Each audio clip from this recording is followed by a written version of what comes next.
अगर आज इस वीडियो ने आपके अंदर आग न लगाई तो मैं वीडियो बनाना छोड़ दूंगा।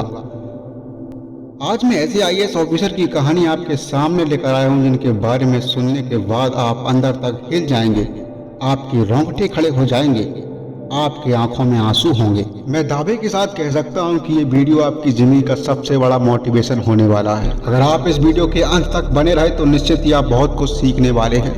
मैं इस वीडियो में इस आईएएस ऑफिसर की कहानी शुरू से बताऊंगा। शुरू का मतलब है उसके शुरुआती जीवन से लेकर आईएएस बनने तक का सफर, और अंत में उसका नाम रिवील करूंगा। तब तक आपको पूरे धैर्य और इमोशंस के साथ इस कहानी को सुनना है। तो चलिए शुरू करते हैं शानदार वीडियो को। तो कहानी शुरू होती है यूपी के एक गांव से। 5-7 लोगों का एक परिवार है जिसमें माता पिता और उनके 3 बेटे और बेटियां हैं। पिता सिलाई का काम करते हैं जिससे उनका घर चलता है। परिवार की आर्थिक स्थिति बहुत कमजोर है। कुछ समय बीता तो उनके 2 बड़े बेटे जवान हो गए और पिता की दुकान पर जाकर उनका साथ देने लगे, और साथ ही वह अपनी पढ़ाई भी कर रहे थे। कुछ दिनों के बाद छोटे बेटे ने पिता से कहा, मैं बाहर जाकर कहीं जॉब करना चाहता हूँ जिससे घर की स्थिति को ठीक कर सकें और अपना भी भविष्य बना सकें। पिता की आज्ञा लेकर बीच वाला लड़का यूपी के नोएडा में एक प्राइवेट कंपनी में जॉब करने लगता है। ये साल था 2015 का। वह करीब 1.5-2 साल तक जॉब करता है। अभी तक सब कुछ ठीक चल रहा था, लेकिन अब समय बदलने वाला था। एक दिन नोएडा में रहने वाला लड़का घर जाने की सोचता है। यह तारीख थी 29 जनवरी 2017 और वह तैयार होकर ट्रेन से घर जाने के लिए रेलवे स्टेशन पर पहुंच जाता है। वह दिल्ली से अलीगढ़ की ओर जाने वाली ट्रेन के जनरल बोगी में चढ़ जाता है। बोगी में बहुत भीड़ थी, इसलिए वह गेट पर ही खड़ा हो जाता है। ट्रेन स्टेशन से निकल चुकी थी। ये लड़का ट्रेन के गेट पर असंतुलित स्थिति में खड़ा हुआ था। अचानक से उसका पैर फिसल जाता है और वह ट्रेन के नीचे आ जाता है और उसके साथ ट्रेन हादसा हो जाता है। फिर 2 दिन बाद जब वह होश में आया तो उसने खुद को दिल्ली के एम्स के आईसीयू वार्ड में पाया। अब वह होश में आ चुका था, लेकिन उसका शरीर अभी भी स्थिर अवस्था में था, यानी वह केवल देख पा रहा था। थोड़ी देर बाद डॉक्टर्स की टीम आती है और उसे होश में देखकर मुस्कुराती है। फिर उन्हीं में से एक डॉक्टर इसके सर पर हाथ फेरता है और उसका नाम पूछता है, लेकिन वह बोल नहीं पा रहा था। कुछ समय के बाद डॉक्टर उस लड़के को बताता है कि आपके साथ ऐसा हादसा हो गया था। फिर वह डॉक्टर उसके बाएं हाथ को उठाकर दिखाता है कि तुमने इस हादसे में अपने बाएं हाथ की 2 उंगलियां खो दी हैं। यह सुनकर लड़का निराश हो जाता है और उसकी आंखों से आंसू बहने लगते हैं। डॉक्टर उसे दिलासा देकर चले जाते हैं। फिर वह लड़का सोचता है कि चलो कोई बात नहीं, 2 ही उंगलियां तो गई हैं, जिंदगी में कुछ तो कर ही लेंगे, किसी किसी के तो हाथ ही नहीं होते हैं। यह सब सोचकर वह आराम करने लगता है। फिर 2 घंटे बाद डॉक्टर्स फिर से आते हैं और उसका हाल पूछते हैं। फिर थोड़ी देर बाद एक डॉक्टर उसका दाहिना यानी राइट हैंड उठाकर उसे दिखाता है। यह देखकर लड़का स्तब्ध रह जाता है क्योंकि उसका यह हाथ कट चुका था। अभी तक तो वह 2 उंगलियों के बारे में सोच रहा था, लेकिन अब वह हाथ को देखकर हैरान रह जाता है और रोने लगता है और कहता है कि हे भगवान, तुमने ये क्या किया। फिर डॉक्टर चले जाते हैं और वह अकेले ही उस कमरे में लेटा है और सोचता है कि चलो अब क्या कर सकते हैं, शायद भगवान को यही मंजूर था। लेकिन कोई बात नहीं, अभी मेरा एक बड़ा भाई है, एक छोटा भाई और पिताजी है जो मुझे सहारा देंगे। अब वह खुद को शांत करने की बहुत कोशिश करता है, लेकिन हजारों सवाल उसके मन में आ जा रहे थे कि अब क्या होगा, कैसे पढ़ेंगे, कैसे कमाएंगे, करियर का क्या होगा, भविष्य कैसा होगा, क्या क्या चुनौतियां आएंगी। बस यही सब सवाल उसके मन में गूंज रहे थे। थोड़ी देर बाद फिर से डॉक्टर्स की टीम आती है और फिर से उसका हाल पूछती है। फिर उन्हीं में से एक डॉक्टर उस लड़के की चादर को हटा देता है जो उसने ओढ़ रखा था, और फिर डॉक्टर्स कहते हैं कि आपने हादसे में अपने दोनों पैरों को खो दिया है। यह सुनकर लड़का पूरी तरह से टूट जाता है। दुख, बेबसी और लाचारी क्या होती है उसे एक झटके में पता चल जाता है। और फिर इतना कहकर डॉक्टर्स चले जाते हैं। लड़के की आंखों से लगातार आंसू बह रहे थे। वह सोच रहा था कि ये क्या हो गया, ऐसी जिंदगी किस काम की है, इससे अच्छा तो मैं मर ही जाता। दोस्तों, आप अंदाजा भी नहीं लगा सकते कि उसके दिल पर क्या गुजर रही थी और उसका जीवन किस कदर बदल चुका था। दोनों पैर खो दिए, एक हाथ खो दिया और दूसरे हाथ की 2 उंगलियां खो दी। उसकी जिंदगी उससे इस कदर रूठी कि अब तो उसे भविष्य में कलम पकड़ना भी मुश्किल होने वाला था। कुछ देर बाद फिर से डॉक्टर्स की टीम आती है और फिर से डॉक्टर्स को देखकर वह लड़का घबरा जाता है कि अब क्या बताएंगे ये लोग, अब कौन सा अंग खो दिया है मैंने। लेकिन इस बार डॉक्टर्स उसे निराश करने नहीं बल्कि मोटिवेट करने आए थे। डॉक्टर्स कहते हैं कि तुमने सिर्फ 2 पैर, एक हाथ और 2 उंगलियां खोई हैं, तुम अभी भी कुछ भी कर सकते हो। डॉक्टर्स उसे मोटिवेशनल वीडियो दिखाते हैं, कुछ विकलांग लोगों के किस्से भी बताते हैं। अब डॉक्टर्स उसे नॉर्मल करना चाहते थे। इसके बाद परिवार को मिलने की इजाजत दे दी जाती है। उसकी माँ उसे देखकर बेहोश हो जाती है। पूरा परिवार दुखों के पहाड़ के नीचे दब जाता है। फिर समय बीतता है, वह 3-4 महीने तक हॉस्पिटल में ही रहता है। फिर अस्पताल में ही उसे किसी ने जेएनयू की एंट्रेंस एग्जाम के बारे में बताया और उसे जेएनयू के कैंपस भी ले गया, जहां कुछ डिसेबल लोगों से भी मिलवाया। फिर यहीं से वह डिसाइड करता है कि वह जेएनयू से ग्रेजुएशन करेगा।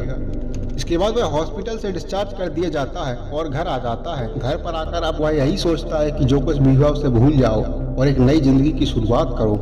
अभी घर आए हुए हफ्ता भी नहीं हुआ था और मई 2017 में उसके बड़े भाई की अचानक से मृत्यु हो जाती है, जिसे वह अपने लिए सहारा समझ रहा था और घर को संभालने वाला समझ रहा था। अब वह भी इस दुनिया को अलविदा कह चुका था। आप समझ सकते हैं दोस्तों कि उसकी जिंदगी किस कदर उससे रूठी थी और इम्तिहान ले रही थी। दोस्तों, अब वह ऐसी स्थिति में था कि चाहकर भी आत्महत्या नहीं कर सकता था। आस पड़ोस के लोग कह रहे थे कि मरना इसे था, लेकिन मर कोई और गया।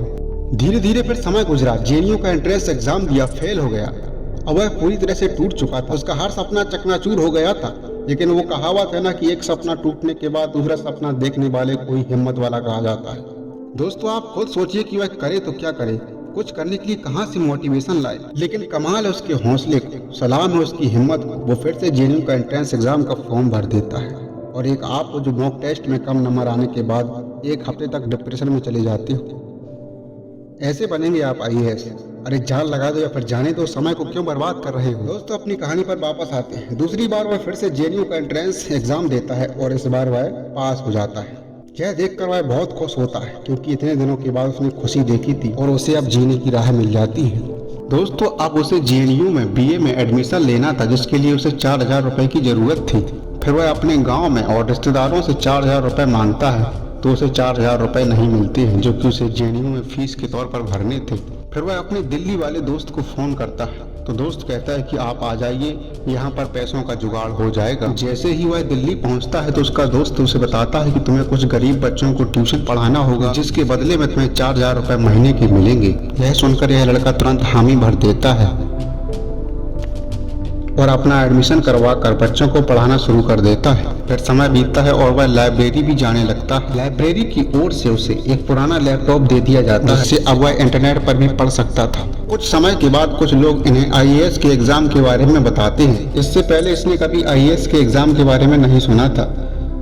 दोस्तों से यूपीएससी एग्जाम और आईएएस के बारे में जानने के बाद ये डिसाइड करता है कि मुझे तो सिर्फ आईएएस ऑफिसर ही बनना है। दोस्तों, आप सोच सकते हैं कि एक लड़का जिसके दोनों पैर नहीं है, एक हाथ नहीं है, दूसरे हाथ में 2 उंगलियां नहीं है, बड़ी मुश्किल से उसने कलम चलाना सीखा है। अब ऐसा लड़का यूपीएससी जैसे महायुद्ध में कूदने के लिए तैयार खड़ा है, जहां पहले से ही बड़े बड़े महारथी सालों से तैयारी कर रहे हैं। और ये कोई पुरानी बात नहीं है जो कंपटीशन कम होगा। वह 2021 में अपना पहला अटेम्प्ट देना चाह रहा था। आप सभी जानते हैं कि इस दौर में कितना कंपटीशन था, लेकिन हादसों ने उसे इतना मजबूत कर दिया था कि वह इस कंपटीशन से डरने वाला नहीं था।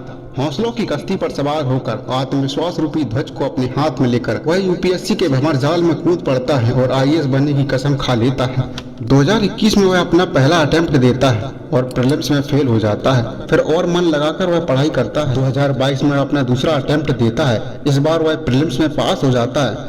अब वह मेंस की तैयारी में लग जाता है। 2 उंगलियों के सहारे कलम को पकड़कर बिना किसी कोचिंग के लाइब्रेरी में बैठकर वह मेंस की आंसर राइटिंग की प्रैक्टिस करता है।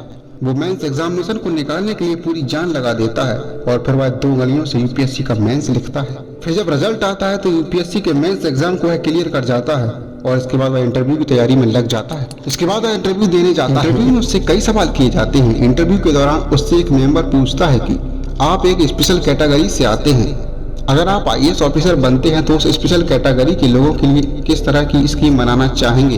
बोर्ड मेंबर का इशारा विकलांग लोगों को लेकर था। इस सवाल के जवाब में उस लड़के ने जो कुछ भी कहा उसे सुनकर इंटरव्यू लेने वाले भी सोच में पड़ जाते हैं। उसने कहा, सॉरी सर, मैं किसी भी स्पेशल कैटेगरी से नहीं आता हूँ, मैं आप ही की तरह हर काम करने में सक्षम हूँ। उसका यह जवाब सुनकर बोर्ड मेंबर्स ने उसके एटीट्यूड की काफी तारीफ की। फिर 2022 के यूपीएससी एग्जाम का फाइनल रिजल्ट आता है और वह लड़का 1917वीं रैंक के साथ प्रॉपर आईएएस बन जाता है, यानी उसको आईएएस का पद मिल चुका था। धन्य है ऐसे महान व्यक्तित्व को, सलाम है उनकी हिम्मत को। मैं निशब्द हूँ, आगे मुझे शब्द नहीं आ रहे। दोस्तों, आप खुद समझ लेना। बस इतना कहूंगा कि मान लो तो हार है और ठान लो तो जीत है। आसान नहीं था उसका ये सफर। उसकी किस्मत और जिंदगी दोनों रूठ कर बैठ गए थे, फिर भी उसने सफर को तय किया। अब आप खुद सोच लीजिए कि आप किस स्थिति में हैं। आप आईएएस बन पाएंगे या नहीं। तो दोस्तों ये कहानी थी यूपी के मैनपुरी के एक छोटे से गांव के रहने वाले सूरज तिवारी जी की। जी हाँ दोस्तों, आइए सूरज तिवारी ये नाम याद रखना, ये केवल नाम नहीं, ये मोटिवेशन का सोर्स है। सूरज के आईएएस बनने से उनका पूरा परिवार खुश है। उनके पिता कहते हैं कि उनका बेटा बहुत बहादुर है।